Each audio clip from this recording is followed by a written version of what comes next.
নমস্কার দর্শক বন্ধুরা, রেস স্পোর্টসের পর্দায় আপনাদের সকলকে স্বাগত।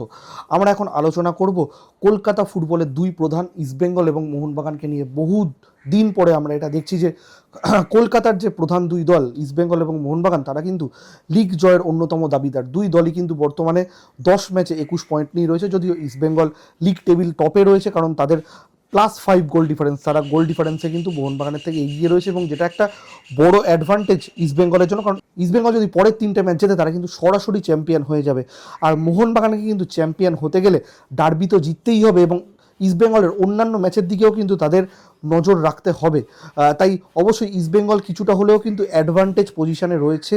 আর আপনারা জানি যে দুই দলেরই কিন্তু 3টে করে ম্যাচ বাকি। ইস্টবেঙ্গল কিন্তু খেলবে পাঞ্জাব এফসি আগামীকাল, তাদের বিরুদ্ধে ম্যাচ। ইস্টবেঙ্গলের এছাড়াও তারা খেলবে কলকাতা ডার্বি, এবং তাদের আরেক শেষ প্রতিপক্ষ হবে ইন্টারকাশি। অন্যদিকে মোহনবাগানেরও কিন্তু 3টে খেলাই বাকি। তারা আগামী পরশুদিন অর্থাৎ মঙ্গলবার ইন্টারকাশির বিরুদ্ধে খেলবে। তারপরে তাদের 17 তারিখ কলকাতা ডার্বিতে ইস্টবেঙ্গলের মুখোমুখি হওয়ার কথা, এবং শেষ ম্যাচে তারা স্পোর্টিং দিল্লির বিরুদ্ধে খেলবে। এবং দুই দলই কিন্তু তাদের ঘরের মাঠ অর্থাৎ যুবভারতী ক্রীড়াঙ্গনেই এই 3টি ম্যাচ খেলবে। তবে এইখানেও আমরা কিন্তু 2-3টে ফ্যাক্টর নিয়ে আলোচনা করব দুই দলের। সেখানে ইস্টবেঙ্গলের সাম্প্রতিক ফর্ম যদি আমরা বলি, সেটা কিন্তু খুবই ভালো, যেটা কিন্তু ইস্টবেঙ্গলের একটা পজিটিভ দিক। তারা কিন্তু শেষ কয়েকটা ম্যাচ পরপর জিতেছে, এবং তার সাথে সাথে ইস্টবেঙ্গলের ডিফেন্স লাইন বলুন, মিডফিল্ড বলুন, সমস্তটাই কিন্তু ভালো খেলছে। বিশেষ করে মিডফিল্ডে মিগুয়েলটা যে একটা বড় ফ্যাক্টর, মিগুয়েল ফিগুয়েরা, সেটা কিন্তু আপনারা গত ম্যাচেও দেখেছেন। মিগুয়েলের শাস্তি উঠে যাওয়ার পরে মিগুয়েল কিন্তু মুম্বাই ম্যাচে সেকেন্ড হাফে নেমেছিলেন, এবং তিনি কিন্তু একটি পেনাল্টি অর্জন করেন। সেখান থেকে ইস্টবেঙ্গল সমতায় ফেরে এবং শেষে নন্দকুমারের গোলে দল জেতে। তাই আগামীকাল পাঞ্জাবের বিরুদ্ধেও যে ম্যাচ, সেখানে কিন্তু মিগুয়েল একটা বড় ফ্যাক্টর হবে। ইস্টবেঙ্গলের ডিফেন্স লাইনের দিকেও আমাদের নজর রাখতে হবে, কারণ কেভিন সিবিএর কিন্তু ইতিমধ্যেই 3টে ইয়েলো কার্ড হয়ে গেছে। তিনি যদি আগামীকাল খেলেন এবং কার্ড দেখেন, তিনি কিন্তু ডার্বি মিস করতে পারেন। সেক্ষেত্রে ইস্টবেঙ্গলের ডিফেন্স অর্গানাইজেশন কীভাবে কড়া নস্কার, সেদিকে সকলেরই নজর থাকবে। কিন্তু সব কিছুর মধ্যেও ইস্টবেঙ্গল যে এখন এগিয়ে রয়েছে দুই দলের মধ্যে, অন্তত মনস্তাত্ত্বিক দিক দিয়ে বা স্ট্যাটসের দিক দিয়ে, সে কথা আমরা বলতেই পারি।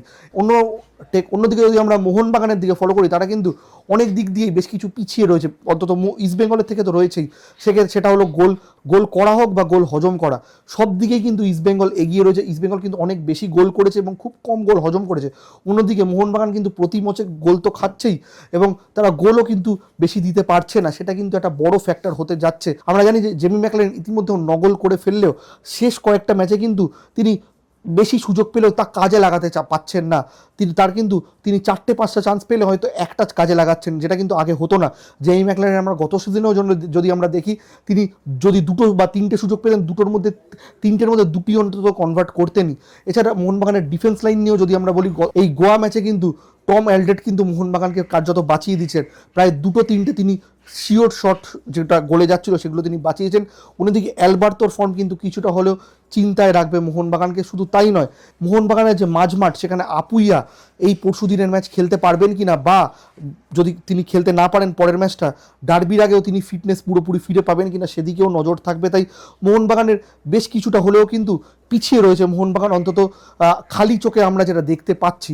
তবে ডার্বি যখন হবে বা পরের যে ম্যাচগুলো হবে, কোনো দলই কিন্তু এগিয়ে থাকবে না বা পিছিয়ে থাকবে না। বিশেষ করে ডার্বিতে সেটা কিন্তু অলওয়েজ 50-50 হয়। তাই গোটা বাংলা ফুটবল মহল কিন্তু তাকিয়ে আছে কলকাতার কোন দল ট্রফি জেতে এবং বাংলায় ট্রফি আসে কিনা। আর আপনারাও আমাদের সাথে সহমত কিনা অবশ্যই কমেন্ট বক্সে কমেন্ট করে জানাবেন। গোয়া থেকে ক্যামেরায় শুভম মণ্ডলের সঙ্গে আমি সৌম্যজিৎ দে, রেস স্পোর্টস।